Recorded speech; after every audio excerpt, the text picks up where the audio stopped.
This is Maritime Monthly, and I'm Joedian Munroe.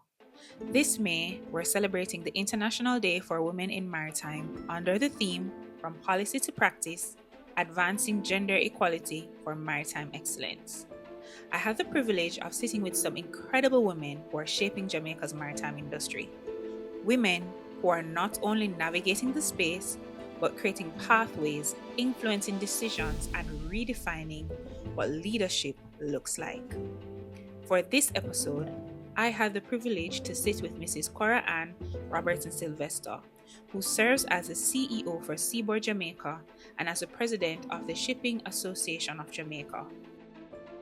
In our conversation, Mrs. Robertson-Sylvester shows what it looks like when access leads to influence at the highest levels of the maritime industry. I'm so excited to sit down and talk with you today. Thank you very much for having me. This is quite an honor, and I'm happy. But at the same time, there are lots of trailblazers in the industry, other women who really are the backbone, who carry this business on their shoulders at the terminals, in the custom broking, in the documentation department. But yes, I'm happy, and thank you very much. Okay, so my first question for you is, do you remember when you first realized that you could lead in this industry, not just show up and work in it? Absolutely. And I've been thinking about it. And what happened was that I went to the Caribbean Shipping Association meeting. The first one was in Barbados. The first one was that I attended was in Jamaica, and then in Barbados. And I was intrigued at the content. It was one of the first shipping conferences that I'd been to. And, you sit in the room and there are all of these dignitaries and luminary people who have been in the business for a long time. And they were talking about solutions for the business. And, based on my personality, I, put up my hand to make a comment from the floor.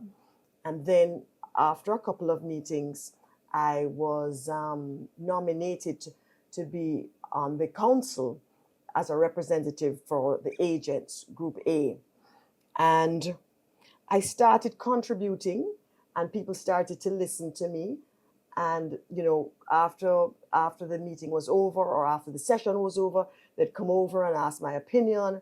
And a lot of it was really based on regional business, the region, because that's what I was actually selling. I was in sales, and I was actually selling a regional service. So I was very passionate about the possibilities and the things that were causing the difficulties for the connectivity in the region. And, I didn't intend for it to happen, but it was just something that just happened. And then I became, a member of the council that always had an opinion on everything. I'm sure we have benefited immensely from your opinions. What did earlier support or sponsorship look like for you as you were making your way in the maritime space? I've said this multiple times in multiple spaces, that I was very fortunate to have worked at Jamaica Freight and Shipping, and the then managing director or CEO was Grantley Stevenson, and he was very inclusive. He did not feel frightened or of people who knew more about particular subjects than he did. And when he realized that, I was able to communicate with customers, he would always include me in the, sales visits, big sales visits for international customers. And he definitely gave me a platform in which to rise and to fly. And then also Charles Johnston, who was a chairman of Jamaica Freight, and is actually now the chairman of Seaboard Jamaica. He was always inclusive. And those two gentlemen definitely gave me the support to be where I am today. They were always suggesting things that I should do or or go places that I should go. Okay. Support is so very important. So from your perspective, how has the maritime industry changed for women? The change has been significant. You see it every day.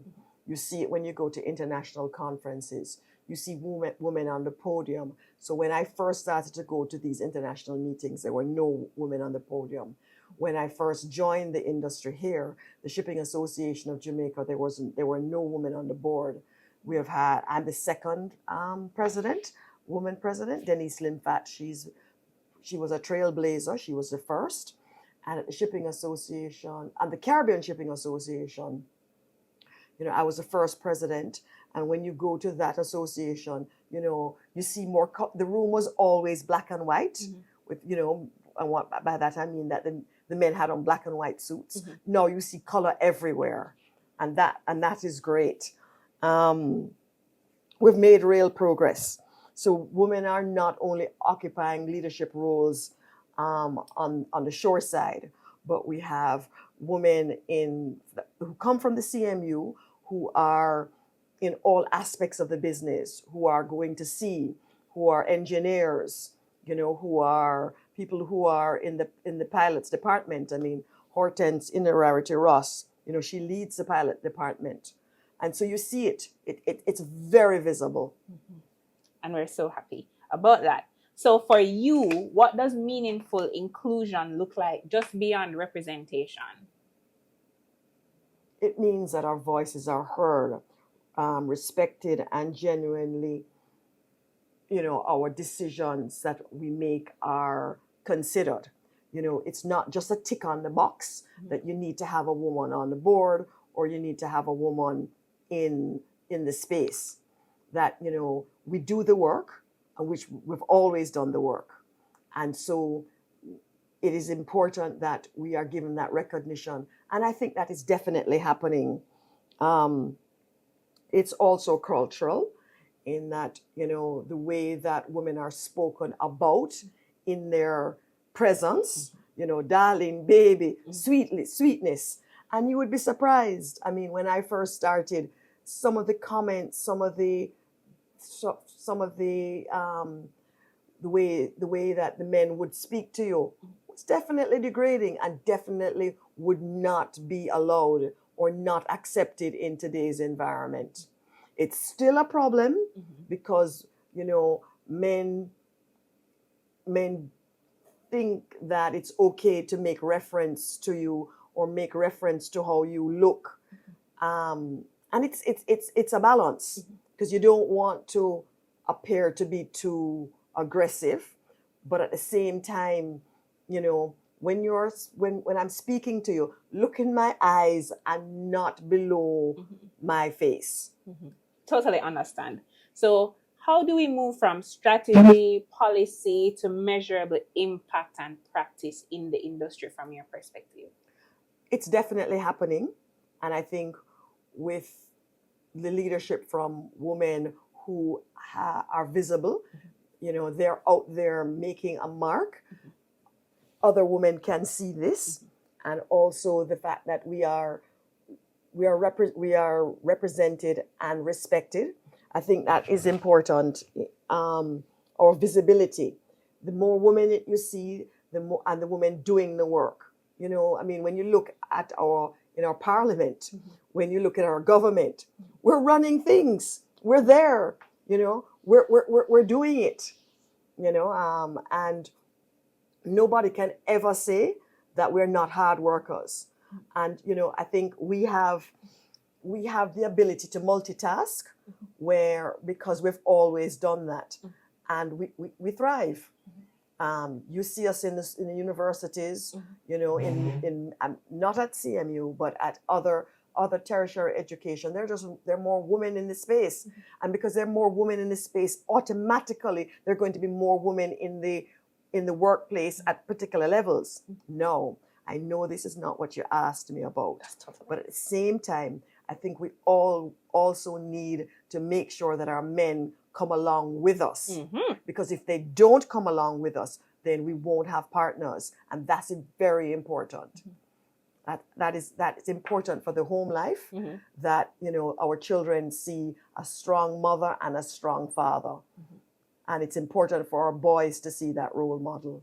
So I know that that's not what you asked me, but I feel very passionate about it, that we must also not forget our men in this process. Right. Totally accept that. You wanted to. No.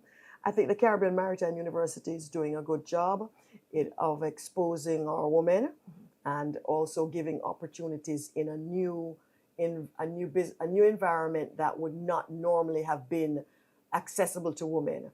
And, you know, I'm aware that you go out and you go to schools and you have fairs, and I've been asked a few times to make outside broadcasts, and I'm speaking about it.